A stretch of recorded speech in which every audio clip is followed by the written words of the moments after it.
Welcome back on this glorious and amazing day. Glorious and amazing day. Yes, that's what it is. So, how do you turn around your negative self image to positive? And last week we spoke about step number one is awareness. Instead of running for weeks, months, and years with a blind belief and just accepting everything the amygdala tells you, and the horrific original program that you are not worthy, that you are not good, is actually to examine it and challenge it. However, that will not help you. That will not help you. And to turn around, it sounds simple, and then you go, oh, so once I have the awareness, everything is fine. The answer is no, it's not fine. Because the amygdala, that part of the brain, cannot be spoken to, because how many times you talk to it, it's like talking to the walls. And people don't realize that, and sometimes therapists are not clear about it. Only because you have discovered the truth that you're good, it means nothing. And we're always going to go back to the analogy. We're always going to go back to the analogy of the GPS. So sorry, the mosquitoes here. Whoa. We're always going to go back to the analogy of the GPS. No matter how much you're going to tell the GPS, pizza shop, pizza shop, pizza shop, once you have a certain program, it sticks with it. The GPS will not listen to a word you say, even if you say 1,000 times pizza shop. So how do you deal with it? Well, and it's sad because some people make the same mistake again and again and again, and they say, I am good, I am good, I am good, but it doesn't work.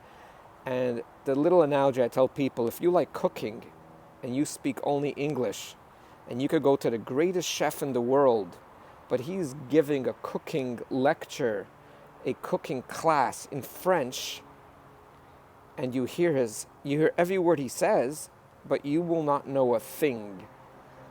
The amygdala, that part of the brain, does not hear language. And what I use and what you could use, I forget what the therapy is called, it's going to come to me. Just slipped my mind, but I'll explain it and then it's going to come to me and I'll share with you what it's called. It's okay that I lose words. It's okay that I lose words. It's reality that changes its mind. So for example, let's say you're someone like me that's scared of dogs because when I was a child I was bitten by a dog.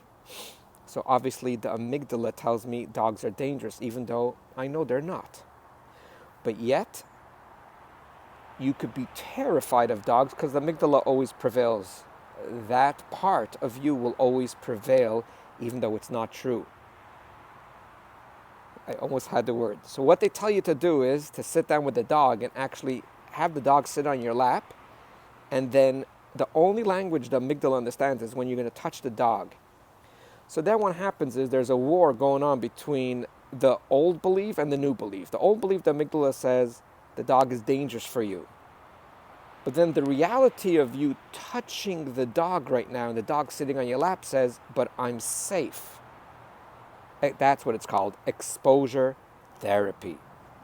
I knew it's going to come to me. Exposure therapy. You're exposing the fear.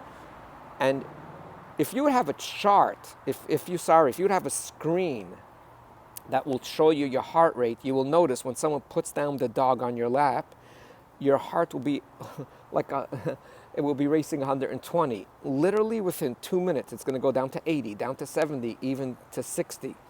Well, if your heart rate's like mine, 62 on average, it's going to go down because exposure therapy will work for you. So although your program from the amygdala says dogs are dangerous, when you see a dog coming close to you, your heart is going to race. When you have a certain belief, your body reacts to the belief regardless if it's true or not true. That's the way the amygdala works. The amygdala will get your body to react regardless if it's true or not true. So if you want to go to the pizza shop, it doesn't care. It's going to go to the sanitation department.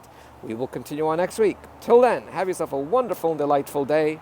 And always remember, you are way greater than you think you are. Thanks for liking, thanks for subscribing, and thanks for listening.